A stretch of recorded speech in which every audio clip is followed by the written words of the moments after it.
ڈھونڈو گے اگر ملک ملنے کے نہیں نایاب. کہ سر اس وقت آن ڈیوٹی بریگیڈیئر ہیں. سر کا تعلق شہر حیدرآباد سے ہی ہے. حیدر کے نام پر آباد ہونے والے اس حیدرآباد اور جذبہ حیدری سے معمور یہ ذات آج بھی بڑے بڑے مواقع اور چانسز کو ایک ٹھوکر پر رکھتے ہوئے آج بھی اپنی سرزمین کے لیے کچھ کر رہے ہیں. کیا کر رہے ہیں آئیے ہم ان سے پوچھتے ہیں اور جانتے ہیں. سر جیسا کہ میں نے بتایا کہ جذبہ حیدری رکھنے والے شہر حیدرآباد کے ایک جیالے آپ اور ایک ایسے شخص جس پر فخر ہے صرف حیدرآباد کو نہیں پورے پاکستان کو. سر ایک وہ وقت تھا جب آپ علم کے علم بردار تھے. آپ تھوڑی سی ڈیٹیل یہ بھی بتائیں گے مجھے جو میرے علم کے ناقص علم کے مطابق 13 سال آپ نے دہشت گردوں کے خلاف برسر پیکار رہے. آپ نے کمانڈ کی. آپ نے 13 سال تک آپ ہم سب کی حفاظت کرتے رہے, ہم سب کے لیے لڑتے رہے. آپ دشمنوں کے عزائم کو ناکام بناتے رہے. وہ علم کا علم بردار جو جہاد کر رہا تھا اچانک وہ علم کا علم بردار بالکل علم کا علم بردار بن گیا اور آج آپ ماشاءاللہ حیدرآباد نمل کے ہیڈ ہیں. تو یہ کیا کہانی ہے؟ یہ کہتے ہیں قلم طاقتور ہے تلوار سے, تو کہیں آپ یہ دونوں چیزیں جانچنے کے لیے تو نہیں آئے تھے کہ قلم زیادہ طاقتور ہے یا تلوار؟ اور آپ سے تو میں یہ سوال پوچھ بھی سکتا ہوں کہ یہ تھوڑی ڈیٹیل ہمیں بتائیں آپ کہ آپ قلم کو زیادہ اپنے طاقتور پایا یا تلوار کو, اور یہ کیسے ممکن ہوا کہ اچانک دہشت گردوں کے خلاف جنگ لڑتے ہوئے 13 سال تک اچانک آپ بالکل ایک تعلیمی زندگی کی طرف آئے اور یہ بیڑا آپ نے اٹھایا؟ تو پلیز ہمارے سننے والوں کو اس کی طرح ڈیٹیل دیں پلیز. جی سیانی صاحب, میرے پاس یا میرا ذخیرہ الفاظ اتنا ضخیم تو نہیں ہے جس خوبصورتی سے آپ اپنی زنبیل میں سے الفاظ بلکہ الفاظوں کا ایک پورا سلسلہ نکالتے ہیں. لیکن آپ نے جو سوال میں خوبصورت لفظ استعمال کیے علم, حیدر, بالکل تو دیکھیے علم, تیر, مشکیزہ, حیدر اور علم, شہر علم اور باب العلم. واہ ماشاءاللہ. اس سے جب آپ سوال کر رہے تھے تو اس وقت میرے ذہن میں ان الفاظ کی ایک مرحلہ وار ترتیب سے یہ زبردست بہترین. تو جواب دراصل ان 4-5 الفاظ میں موجود ہے. دیکھیے تیر کا مشق سے بہت پرانا رشتہ ہے. افتخار عارف صاحب بلکہ گزشتہ دنوں میری فرمائش پر انہوں نے یہ سنائی بھی ایک ویڈیو کانفرنس میں. شہر حیدرآباد اس شخصیت کے نام سے منسوب ہے جو شہر علم کا دروازہ ہے, باب العلم ہے. بالکل بالکل کوئی شک. پھر آپ نے خود فرمایا کہ جہاد بالسیف اور جہاد بالقلم دونوں ہی اپنی جگہ مقدس بھی ہیں اور اہمیت کے حامل بھی ہیں. دیکھیے اپنی 34 سالہ ایکٹیو ملٹری کیریئر میں نے بے شمار ایسے معرکوں میں حصہ لیا کہ جب موت اور زندگی کو بہت قریب سے دونوں کی اہمیت بھی سمجھی اور دونوں کا رشتہ بھی سمجھا. پھر گزشتہ ماہ سال میں بالخصوص آخری جو میرا جس طرح سیانی صاحب نے بھی کہا کہ آخری جو مرحلہ تھا, پھر میں نے درخواست کی اور میری درخواست پہ مجھے بہت خوشی ہے کہ مسلح افواج نے مجھے ایک ایسی خدمت پر مامور کیا جو میرے دل کی خواہش بھی تھی.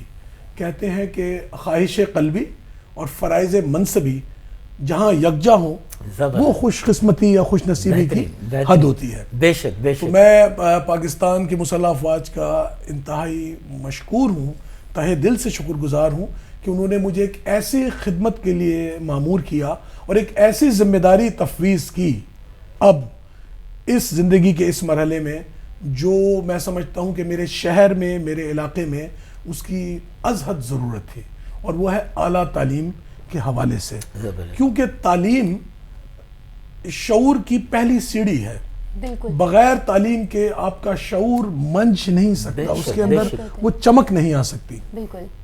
مجھے یہ موقع ملا کہ میں اپنے علاقے کی, اس پورے خطے کی, اپنے صوبے کی, اپنے ملک کی اس حوالے سے خدمت کر سکوں. تو national university of modern languages ایک وفاقی قومی جامعہ ہے جو پاکستان آرمی HEC سے اپروو تو ہے لیکن پاکستان آرمی کی ہے. جس طرح NUST national university of science and technology, national university of medical sciences NUMS, اسی طرح نمل ایک وفاقی جامعہ ہے جس میں مختلف علوم کی اور مختلف صیغوں کی اور اس کی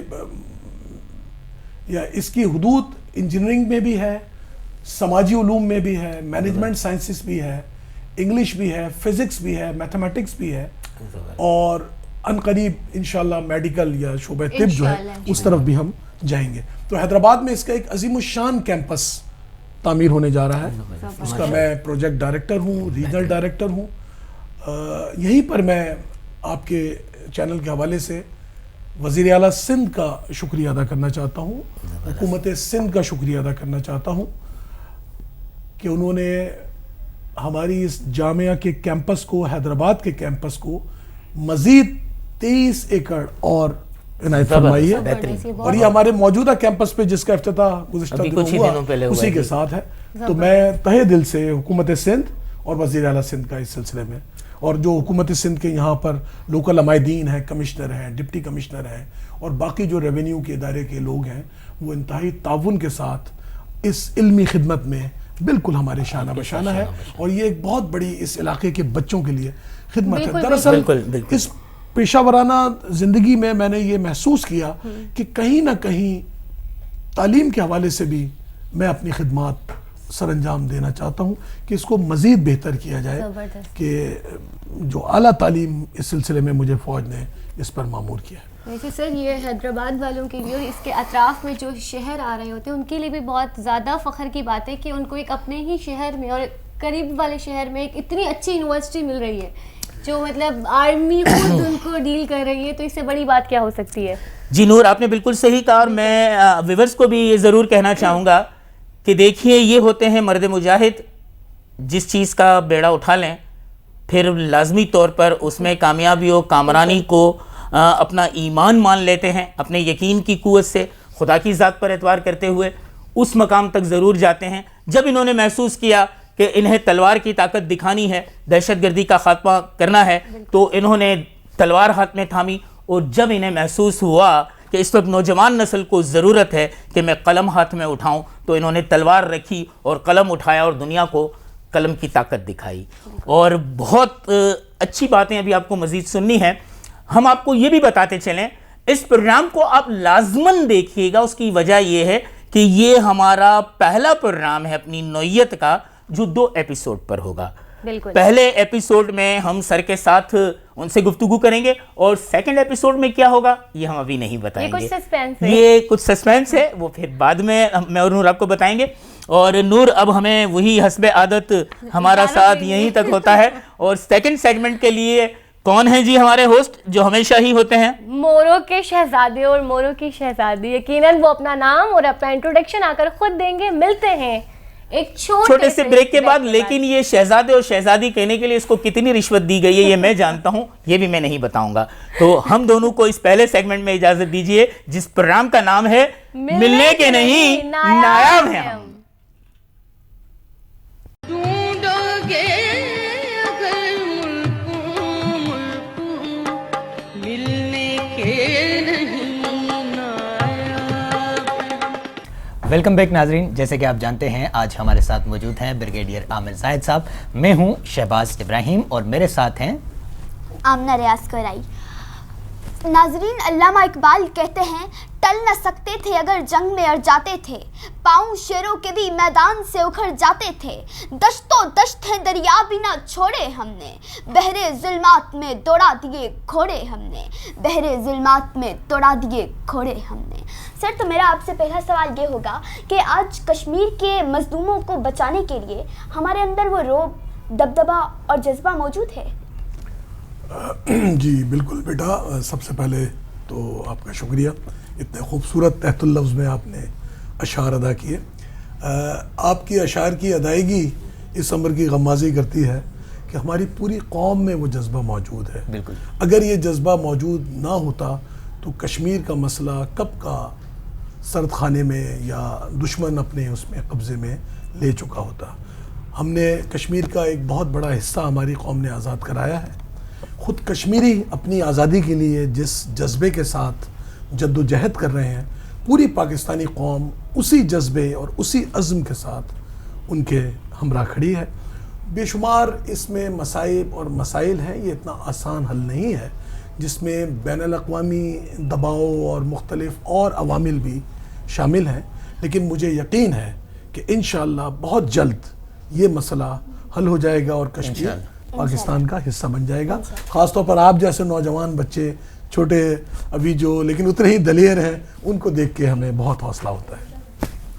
اچھا سر, پاکستان کے قانون کے مطابق فریڈم آف ایکسپریشنز کی چھاؤں میں رہتے ہوئے میں آپ سے یہ سوال کرنا چاہوں گا کہ اکثر آرمی کی طرف ایک طنز آتا ہے کہ ہماری آرمی جو ہے ان کی طرف 80% جو ہماری ملک کی بجٹ ہے وہ جا رہی ہوتی ہے, یا پھر ہمیں میمز دیکھنے کو ملتے ہیں کہ بھئی ہمارے جو نوجوان ہیں وہ ڈگریاں ہاتھ میں تھامے دھکے کھا رہے ہیں, اور ہمارے جو آرمی کے افسران ہیں وہ ریٹائرڈ ہو کے بھی بڑے بڑے عہدوں پر فائز ہیں. تو اس چیز میں کتنی حقیقت ہے اور ان چیزوں کو آپ کس طرح دیکھتے ہیں؟ اور اس کے علاوہ بھی کچھ میمز بن رہے ہوتے ہیں کہ بھئی آرمی کے خلاف اگر آپ بول دو تو بلیک ویگو آپ کی طرف ہوگی. تو ان ساری چیزوں کو آپ کس طرح دیکھتے ہیں؟ بہت اچھا مفصل سوال, آپ تیاری کر کے آئے ہیں, اس کا مطلب ہے اچھا, ویری گڈ. دیکھیے,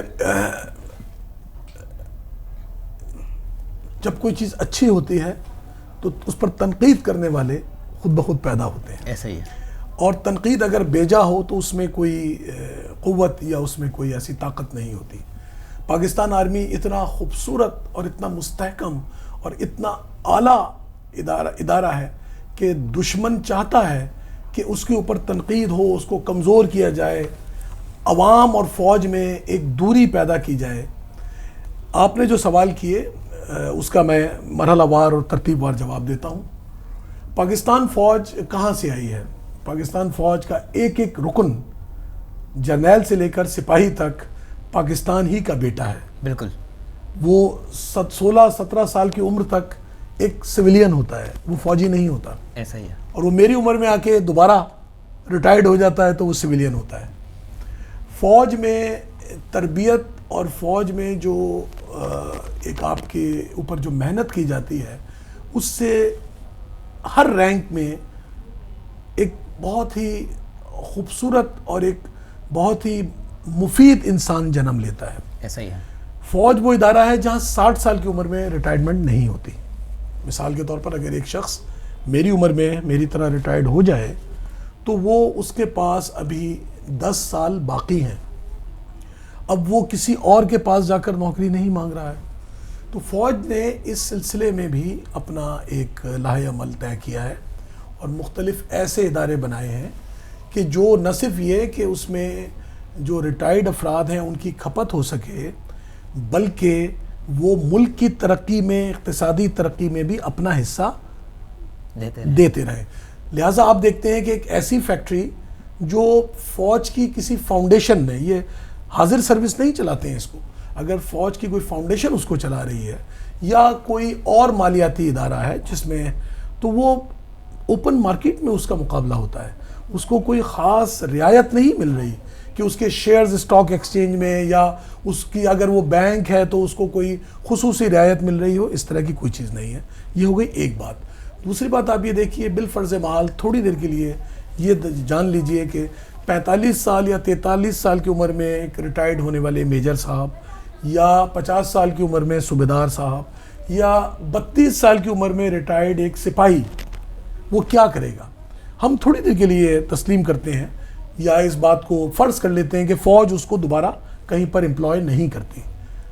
دیکھیے, جو فیکٹریز ہیں یا جو دوسرے مالیاتی ادارے ہیں, جو سول ادارے ہیں, جو کارپوریٹ سیکٹرز ہیں, جو بین الاقوامی ادارے ہیں, وہ تو فوج سے اس لیے نہیں لے رہے ہیں کہ یہ فوجی ہیں. ان میں جب بھی کوئی کسی شخص کو منتخب کیا جاتا ہے تو وہ اپنی ذاتی اہلیت پر منتخب کیا جاتا ہے. چنانچہ آپ دیکھتے ہیں کہ تمام سول اداروں میں ذاتی اہلیت پہ بھی فوج کے لوگ اپنا نام پیدا کرتے ہیں, کیونکہ وہ اپنے جو ان کا ادارہ ہوتا ہے اس کو زیادہ فائدہ دیتے ہیں, وہ ان کے لیے زیادہ مفید ہوتے ہیں اور ان کو بہتر مراعات ملتی ہیں, فوج سے زیادہ تنخواہ ملتی ہے. تو یہ بات صرف یہ نہیں ہے کہ فوج نے رکھوا دیا. اگر میں بریگیڈیئر ہوں تو جناب میں بریگیڈیئر ہوں, یہ میرا فخر ہے. لیکن جب میں ریٹائرڈ بریگیڈیئر ہوں تو میری ایک فیملی ہے, میرے ایک بچے ہیں, میری ایک عمر ہے, میرے اندر ایک توانائی ہے, میں نے وہ کہیں نہ کہیں استعمال کرنی ہے. میرا بھی اس ملک پہ وہی ظاہر ہے اور کسی نے یہ حق لیا نہیں مجھ سے. میں اپنے ملک کی ترقی میں حصہ لینا چاہتا ہوں. میں اپنے ملک, اگر کوئی مجھے 1 لاکھ روپے تنخواہ دے رہا ہے تو ظاہر ہے اس کم از کم 4 سے 6 لاکھ روپے کا فائدہ بھی وہ ادارہ لے رہا ہوگا جب جا کر وہ مجھے 1 لاکھ روپے تنخواہ دے گا. تو یہ 2+2 والی بات ہے. اب جہاں تک رہ گئی تنقید کی بات, وہ تندی ہے باد مخالف سے نہ گھبرایا خواب, یہ تو چلتی ہے تجھے اونچا اڑانے کے لیے. یہ 5th جنریشن وغیرہ آپ سنتے ہیں, آپ میڈیا سے حوالے سے زیادہ ہیں, ان کو بات کرنے دیجئے. ہم تو اہلیت پر یقین رکھتے ہیں, کوئی اور اہل ہوگا تو اس سے زیادہ وہ بہتر آ جائے گا. فوجی اداروں کی اگر ہم بات کریں, ایسے ادارے جو فوج نے اپنے ریٹائرڈ لوگوں کے تعاون سے یا ریٹائرڈ لوگوں کی پینشن سے یا کسی اور اس سے, یہ سول میں بھی ادارے ہیں, لیکن فوج کی بات کو خواہ ایک غلط رنگ دے کر اجاگر کیا جاتا ہے. تو اگر ان میں اہلیت نہ ہو یا نہ ہوتی تو یہ ادارے نیچے کی طرف چلے جاتے, ترقی کی طرف نہیں جاتے. اگر ایک سول میں ایک ادارہ ہے وہ محنت کریں گے تو وہ بھی اوپر آئیں گے. کسی ادارے میں اگر فوجی ہیں کسی تعداد میں, وہ محنت کریں گے تو وہ اوپر آئیں گے. یہ بات اہلیت کی ہے, یہ بات فائدہ دینے کی ہے, اور یہ چناؤ جو ہوتا ہے یقیناً اہلیت کی بنیاد پہ ہوتا ہے. آپ کسی کو یہ کہہ کے پیچھے نہیں کر سکتے کہ کیونکہ تم یہ ہو, یہ تمہاری جو ہے وہ شناخت ہے, اس لیے ہم تمہیں ادھر نہیں رکھیں گے. یہ ناانصافی کی بات ہو. اور کیونکہ ہم فوجی ہیں, ہمیں فخر ہے, ہم تربیت اچھی ہم نے حاصل کی ہوئی ہے, ہمارے اندر اہلیت ہے, تو جہاں بھی اہلیت کی بات ہوگی مقابلہ کریں گے. اگر اہلیت ہوگی تو اوپر آئیں گے. بالکل. کہتے ہیں فیصلے جنگوں کے تلواروں سے کب ہوتے ہیں, حق پر ہو تو 313 بھی غضب ہوتے ہیں. سر, اب میں آپ سے یہ پوچھنا چاہوں گی کہ آج تک کسی لڑائی میں یا جنگ میں دشمن کے زیادہ ہتھیار دیکھ کر کبھی یہ خیال آیا کہ پیچھے بچے ہیں, فیملی ہے, اور پھر سوچا ہو کہ نہیں, ملک پر اور ملک کے لیے اور حق کے لیے آخری سانس تک لڑیں گے؟ دیکھیے, جواب تو آپ نے پہلے ہی دے دیا کہ 313 ہو تو وہ پھر غضب ہوتے ہیں. ٹھیک ہے, یہ تو ہماری تاریخ ہے. مسلمان کبھی بھی دشمن کی عددی قوت یا اکثریت سے نہیں گھبرایا کرتے, اور قائد اعظم نے بھی یہ کہا ہے کہ مسلمان مصیبت میں گھبرایا نہیں کرتا, جو ان کا ایک مخصوص انداز ہے. جب ہم آپ کی عمر میں تھے تو بہت شوق سے قائد اعظم کی اس طرح کی گفتگو اور یہ تقریریں سن کر جوش میں آیا کرتے تھے. پھر آپ دیکھیے کہ ہمارا جو مقابلہ جس ملک سے زیادہ پڑتا ہے وہ آبادی میں ہم سے کم از کم 8 گنا بڑا ہے, فوجی برتری بھی اس کو حاصل ہے, اور ہر لحاظ سے ساز و سامان بھی اس کا ہم سے زیادہ قیمتی مہنگا ہے. لیکن کیا ہم کبھی اس کے آگے سرنگو ہونا پسند کریں گے؟ نہیں, کیونکہ ہم آزاد اور خود مختار لوگ ہیں. کبھی بھی نہیں. اس کا جواب بالکل واضح طور پر نہیں. اچھا سر, ادب سے آپ کا کافی شغف ہے اور اس کے علاوہ آپ ایک ادیب ہیں, تو آرمی کی فیلڈ سے پھر یہ فیلڈ بھی آپ ساتھ ساتھ لے کر چل رہے ہیں. جیسے کہ آپ نے بتایا کہ دہشت گردوں کے بھی برین واش کیے جاتے ہیں, تو کیا یہ سوچ کر قلم اٹھایا کہ شعور دینا ہے لوگوں کو؟ دیکھیے, تعلیم کا مقصد اور تعلیم کی اہمیت جو ہے وہ سب کے دلوں میں جاگزیں ہیں. ایسا ہی ہے. ہمارے مسائل کا ہم سب کو ہی بخوبی ادراک ہے, احساس ہے. مختلف حل بھی موجود ہیں, لیکن عملی طور پر اس کسی چیز میں حصہ لینا وہ ایک فیصلہ ہوتا ہے. آج کل فارسی ذرا متروک ہے, اگر آپ کہتے ہیں تو بچی کو میں ساتھ ترجمہ بھی سنا دوں گا. ایک فارسی کا شعر ہے, شور شد و از خواب بیدارم دیدم ہنوز باقی از شب فتنہ چشیدم کشیدم. کہ رات کو شور ہوا, میری آنکھ کھلی اور میں گہری نیند سے بیدار ہوا. میں نے دیکھا کہ شور ابھی باقی ہے, ابھی رات بھی باقی ہے, اندھیرا بھی باقی ہے. آنکھیں بند کی اور سو گیا. تو یہ والی اپروچ بدقسمتی سے زیادہ تر ہوتی جا رہی ہے.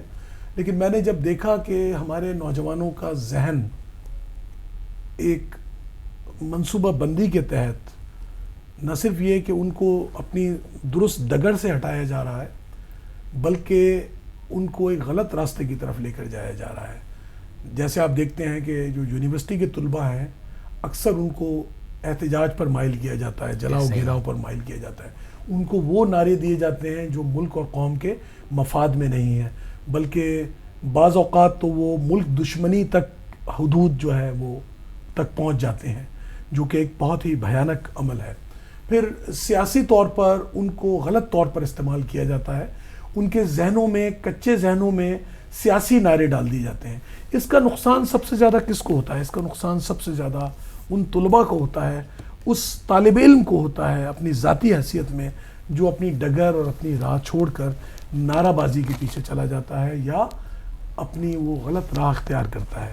خواہ وہ دہشت گردی ہو یا ملک کی اور دشمنی یا کوئی تعصب ہو, صوبائی تعصب ہو یا بے راہ روی ہو یا اپنے مذہب سے یا اپنے دین اور ایمان سے دوری ہو, ان سب کی وجوہات دراصل کہیں نہ کہیں تعلیم کی کمی جو ہے, کمی یا بیشی میں صحیح مضمر ہے, پنہا ہے.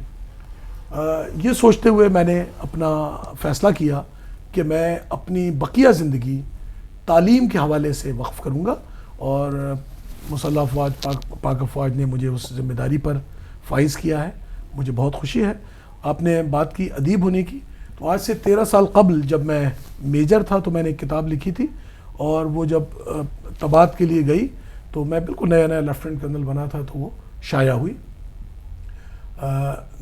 وہ کتاب میں نے ایک مخصوص موضوع پر لکھی جس میں پاکستانی زبانوں میں آج تک کوئی کتاب نہیں لکھی گئی. اچھا. وہ کتاب میں نے اپنے والد صاحب پر لکھی ہے, ماشاءاللہ. اس کا نام ہے ڈیڈی, اور وہ بڑی مقبول ہوئی. اس کی میں نے اجازت بھی مسلح افواج سے لی اور بہت بخوبی انہوں نے بخوشی اجازت دی. تو میں نے اس کتاب میں بتایا ہے کہ کس طرح ایک میرے والد نہ تو کوئی وزارت پہ فائز تھے, نہ وہ کوئی بہت بڑے فلم سٹار تھے, نہ وہ کوئی اسپورٹس مین تھے, نہ کوئی وہ بہت بڑے بزنس مین امیر کبیر آدمی تھے. اس کے باوجود وہ ایک کامیاب انسان تھے. انہوں نے اپنی اولاد کی پرورش کی, اپنی فیملی کو, اپنے خاندان کو اتنا مستحکم کیا کہ آج پوری دنیا میں مختلف عہدوں پر ان کے بچے فائز ہیں.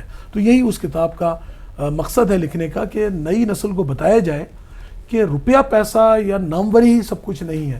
لگن اور اپنے جو آپ کا مقصد کا تعین, درست تعین دراصل ضروری ہے. اب میری دوسری کتاب مکمل ہوئی ہے, ماشاءاللہ. اس کا نام ہے گل مہر آباد. وہ بھی ہمارے مختلف سماجی رویوں کے متعلق ہے.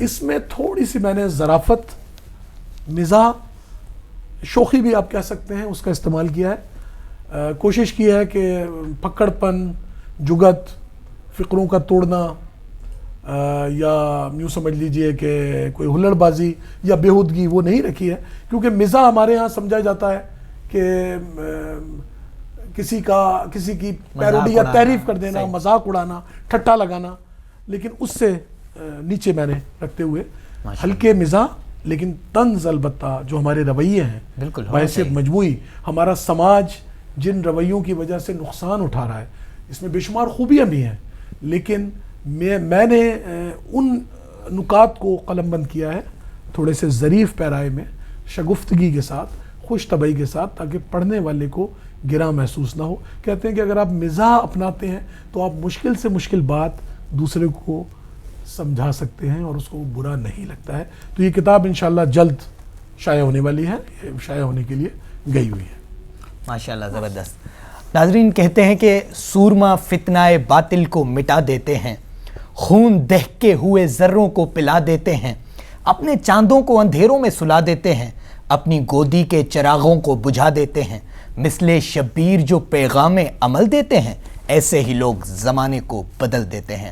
اور ایسی ہی بات ہے کہ ہمارے بریگیڈیئر صاحب جب آرمی میں رہے ہیں تو حق پر ڈٹے رہے ہیں, مطلب کہ دشمن کی کثیر تعداد, دشمن کے کثیر ہتھیار دیکھ کر کبھی پیچھے نہیں ہٹے, اور اب علمی طور پر بھی جو ہے سرو کر رہے ہیں پاکستان کو. یہ قابل فخر بات ہے کہ ایک جگہ جنگوں میں بھی پاکستان کو سرو کیا اور پھر علمی حیثیت سے بھی پاکستان کو سرو کر رہے ہیں. انشاءاللہ بریگیڈیئر عامر ظاہر, میں اگر آپ اجازت دیں جی تو آپ کے چینل کے وساطت سے, کیونکہ اس کے بعد پھر شاید وقت مختصر ہوتا ہے ہمیشہ. دیکھیے, ہم انشاءاللہ تعالی حیدرآباد میں بہت جلد, آپ نے کتاب کی بات کی تھی, ایک ادبی ثقافتی میلہ منعقد کرنے جا رہے ہیں, اور مجھے یقین ہے کہ آپ جیسے لوگوں کا تعاون ساتھ رہا اور آپ کا ساتھ رہا. آپ جیسے حیدرآباد کے نوجوان دنیا کے بہترین نوجوانوں میں نے پائے ہیں. بالکل ایسا. شروع میں تھوڑا سا پشمردگی اور پش خیالی کی طرف جاتا تھا کہ شاید اتنا دم نہیں ہے, لیکن مجھے اس قدر نایاب اور ہیرے یہاں پر انمول لوگ ملے ہیں, اور میں اب ان کی مدد سے حیدرآباد میں ہم ثقافتی اور ادبی میلہ کرنے جا رہے ہیں جو انشاءاللہ تعالیٰ 3 روز جاری رہے گا. مجھے امید ہے کہ ہماری جو اپنی جامعہ ہے وہ بھی اس میں اپنا حصہ ڈالے گی. میری کتاب اور جو باقی کتابیں ہیں اس میں ہم دوسرے شہروں کے ممتاز مصنفین جو نامور اور مشہور مصنفین ہیں ان کی کتب کی بھی رونمائی کریں گے. شام غزل بھی کریں گے. ہمارے جو روایتی ساز ہیں, چنگ ہے, آپ نے شاید سنا بھی نہیں ہوگا, اور تمبورو ہے جو بٹائی کی وہاں بیٹھتا ہے, ہم اس کا وہ کریں گے, قوالی کریں گے. کوشش ہے میری کہ 4 بیت ایک ہوتا ہے وہ بھی ہم کریں. تو اس طرح الغوزہ بجوائیں گے. تو اس مختلف ہم اس میں سیشنز رکھیں گے, اور جو ہمارے علمی اور ادبی شخصیات ہیں نامور ان کے ساتھ ہم مذاکروں کی صورت میں, سوالات کی صورت میں لوگوں سے ان کو روشناس کروائیں گے. کچھ ہم ایسے بھی شخصیات منتخب کریں گے انشاءاللہ کہ جو اس دنیا سے رحلت فرما گئے ہیں, چلے گئے ہیں, لیکن ان کی بھی یاد آوری کے لیے ہم ان کو اس میلے میں انشاءاللہ شامل کریں گے انشاءاللہ. زبردست. ناظرین, جیسے کہ آپ کو پتہ ہے ہمارے ساتھ موجود ہیں بریگیڈیئر عامر زاہد صاحب, اور بہت ہی خوبصورت باتیں آج بریگیڈیئر صاحب کی طرف سے ہمیں سننے کو ملی. اور بریگیڈیئر صاحب کی لائف کو زیادہ جاننے کے لیے ہمارا چینل ضرور دیکھتے رہیں, کیونکہ ہم 2nd ایپیسوڈ میں بھی بریگیڈیئر صاحب کی لائف کو جانیں گے اور زیادہ ملنے کے نہیں نایاب ہے. ڈھونڈو گے